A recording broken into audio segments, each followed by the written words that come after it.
देखिए हर खबर यहीं पर। सब्सक्राइब कीजिए TV9 भारतवर्ष। मैं संगीत रागी के पास एक बार फिर से आऊंगा और फिर फिरोज साहब आपके पास आ रहा हूं।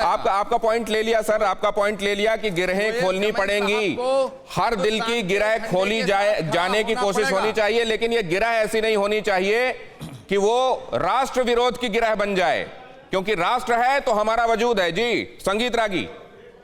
देखिए दिनेश जी, ये सवाल है कि क्या हम एक दिल्ली अल्पसंख्यक आयोग की बात कर रहे हैं या हम एक मानसिकता की बात कर रहे हैं। यदि हम दिल्ली अल्पसंख्यक आयोग के एक व्यक्ति के नाते हम यदि डिस्कशन कर रहे हैं तो हम डिस्कशन के दायरे को बहुत ही छोटा कर देते हैं। डिस्कशन का दायरा होना ये चाहिए सर, वो दायरा भी कम इंपॉर्टेंट नहीं है।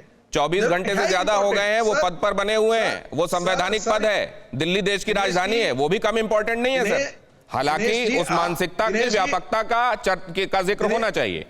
दिनेश जी, आपने ही कहा कि इस देश के उपराष्ट्रपति पर बैठा व्यक्ति जो ईरान के अंदर इस देश का एम्बेसडर भी था, उसकी मानसिकता में भी वही बू और वही बदबू। अब ये देखिए, अब मैं इसको लेके फिरोज साहब के पास जाता हूं। संगीत रागी आप भी सुन लीजिए, ये इंपॉर्टेंट है। देखिए मेरी बात बस एक छोटी सी बात मैं कहना चाहता हूं कि देखिए, हमको बड़े सवालों पर ये तर्क करने चाहिए कि एक समाज के अंदर, देखिए नेहरू जी जब विभाजन हो गया था तब जब भी कोई मुस्लिम लीग को बोलता, ये मुस्लिम समाज को दोषारोपित करता था, तो नेहरू जी उसके उत्तर में आते थे, कहते थे कि मुस्लिम लीग को गाली दीजिए, मुस्लिम समाज को मत बोलिए। लेकिन वही मुस्लिम समाज ने मुस्लिम लीग को सपोर्ट किया था, सारे उन्हीं के पक्ष में, पाकिस्तान बनने के पक्ष में थे।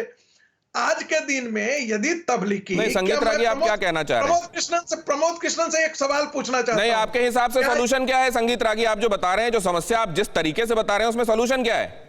मेरे समझ से इस मानसिक, जब तक इस एक इस्लाम के अंदर जो सोच है, जो अरब के साथ अपने आप को आइडेंटिफाई, अपनी पहचान करना चाहता है, एक पंथ के रूप में नहीं बट पूरी संस्कृति वहां से उठा करके भारत में आप सोचिए संगीत रागी, क्या इसमें सॉल्यूशन निहित है? क्या आपकी बात हो गई सर? टाइम मेरे पास कम है, बाकी मेहमानों के पास भी जाना है।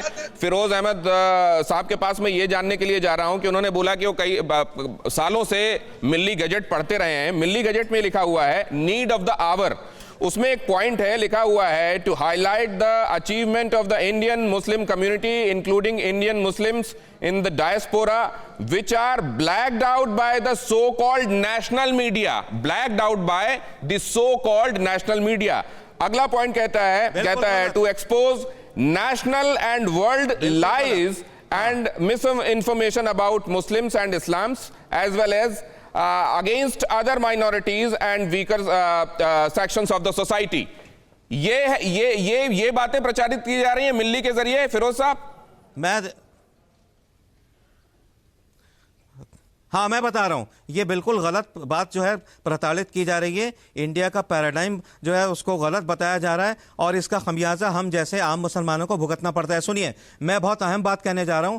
आज से 2 साल पहले विज्ञान भवन में मोहन भागवत, जो सुप्रीमो हैं आरएसएस के, उन्होंने ये कहा था कि हिंदुस्तान की जो तरक्की है, हिंदुस्तान जो आगे बढ़ा है, उसका तसव्वुर नहीं किया जा सकता बगैर मुसलमानों के। और प्रधानमंत्री मोदी ने 6 जून 2015 में एक मीटिंग में जो उन्होंने क्लैरिक्स और इंटेलेक्चुअल्स के साथ रखी थी, मैं भी उसमें था, उसमें वजीर आजम ने साफ साफ ये कहा था कि मुसलमान हमारी संतान की भांति हैं, हम उनके साथ बराबरी का सलूक करना चाहते हैं। और दूसरी बात उन्होंने ये कही थी वजीर आजम ने, वो सबको याद है, जानते होंगे, कि मैं चाहता हूं कि मुसलमान के एक हाथ में कुरान हो और दूसरे हाथ में कंप्यूटर हो। जिस सरकार के जिम्मेदारान ऐसी बात करते हैं, जहां मोहन भागवत ने अभी भी थोड़े दिन पहले तकरीर की थी और उन्होंने कहा था कि बहुत बड़ा कंट्रीब्यूशन है मुसलमानों का हिंदुस्तान की तहजीब व तमद्दुन के लिए। और मैं रागी साहब आपको बता दूं, सुनिए, इस्लाम जो है बहुत ही फॉरवर्ड रिलीजन है, साइंटिफिक रिलीजन है, लेकिन इसकी गलत जमाई के पास में जाना चाह रहा हूं।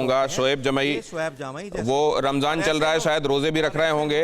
शोएब जमाई, नहीं, आपकी बात समझ लिया फिरोज साहब कि ऐसे लोग क्यों ऐसा कर रहे हैं जबकि पूरा माहौल उनके लिए अनुकूल बनाने की कोशिश की जा रही है।